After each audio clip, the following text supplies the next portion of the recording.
জুলাই মাসের শেষের দিকে অথবা অগস্টের 1 তারিখে আমরা এই জাদুঘর ওপেন করব। প্রিয় সাংবাদিক বন্ধুগণ, আজকে আমাদের এই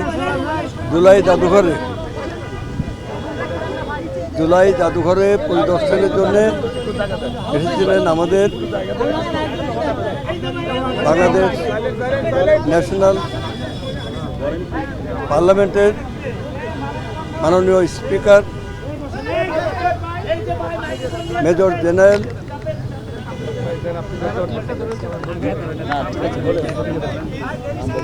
জনাব হাফিজউদ্দিন আহমেদ বীর বিক্রম এবং ওনার সাথে একই সাথে এসেছিলেন আমাদের মাননীয় deputy speaker barrister Kaiser Kamal. এখানে ওনারা পরিদর্শন করে আজকে আমরা এখানে এসে দাঁড়িয়েছি। আমাদের জাদুঘরের কাজ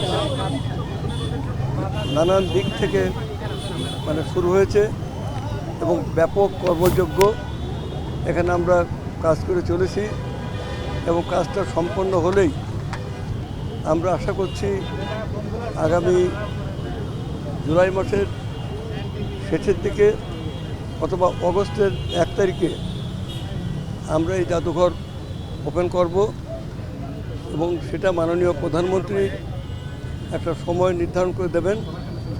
তার নির্ধারিত সময় অনুযায়ী তাকে দিয়ে আমরা জাদুঘরটা ওপেন করব।